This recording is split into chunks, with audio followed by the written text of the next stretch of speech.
നമസ്കാരം. നിയമസഭാ തെരഞ്ഞെടുപ്പിൽ എ ക്ലാസ് മണ്ഡലങ്ങളിൽ ബി.ജെ.പിക്ക് വോട്ട് കുറഞ്ഞതിൽ പാർട്ടിയിൽ അമർഷം ശക്തമാകുന്നു.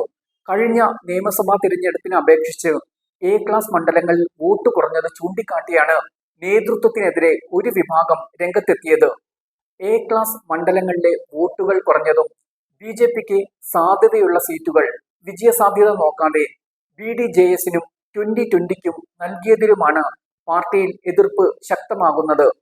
തിരഞ്ഞെടുപ്പ് ഫലവുമായി ബന്ധപ്പെട്ട് ഈ വരുന്ന 15-ന് ബി.ജെ.പി കോർ കമ്മിറ്റിയും 16-ന് സംസ്ഥാന ഭാരവാഹി യോഗവും നടക്കുകയാണ്. ഈ രണ്ട് യോഗങ്ങളിലും സംസ്ഥാന നേതൃത്വത്തിനെതിരെ എതിർപ്പുയരും. രാജീവ് ചന്ദ്രശേഖരും സംസ്ഥാന ജനറൽ സെക്രട്ടറി എസ് സുരേഷുമാകും പ്രതിക്കൂട്ടിലാകുക. വിജയിക്കാനോ രണ്ടാം സ്ഥാനത്തെത്താനോ സാധ്യതയുള്ള 36 മണ്ഡലങ്ങളെയാണ് എ ക്ലാസ് പദവിയിലേക്ക് ബി.ജെ.പി ഉയർത്തിയിരുന്നത്. ഇവിടങ്ങളിൽ വലിയ തോതിൽ തിരഞ്ഞെടുപ്പ് ഫണ്ടും ചിലവഴിച്ചിരുന്നു. എന്നാൽ ഇവിടെയെല്ലാം പ്രതീക്ഷിച്ച രീതിയിൽ മുന്നേറാൻ ബി.ജെ.പിക്ക് കഴിഞ്ഞിട്ടില്ല. ബി.ജെ.പിയുടെ ചരിത്രത്തിൽ ആദ്യമായി 3 നിയമസഭാ സീറ്റുകൾ നേടാൻ ഇക്കുറി കഴിഞ്ഞെങ്കിലും വോട്ടുകൾ കുത്തനെ കുറയുകയാണ് ചെയ്തത്. വട്ടിയൂർക്കാവും ചെങ്ങന്നൂരുമെല്ലാം വോട്ടുകൾ കുറഞ്ഞിട്ടുണ്ട്. ഇതിന് നേതൃത്വം ഉത്തരം പറയേണ്ടി വരും.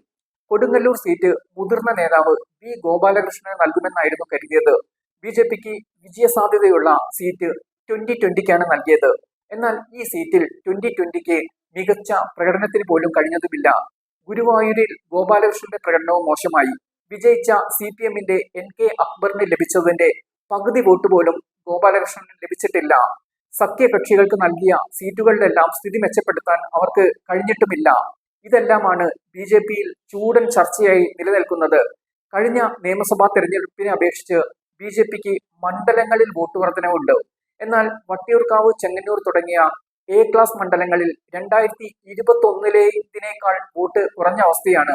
ബി.ജെ.പിയുടെ വോട്ട് വിഹിതവും കഴിഞ്ഞ തിരഞ്ഞെടുപ്പിനെ അപേക്ഷിച്ച് വലിയ രീതിയിൽ വർദ്ധിച്ചിട്ടില്ല. ഇത്തവണ വോട്ട് വിഹിതം 20% മുകളിൽ എത്തിക്കുകയായിരുന്നു ബി.ജെ.പി ലക്ഷ്യമിട്ടത്.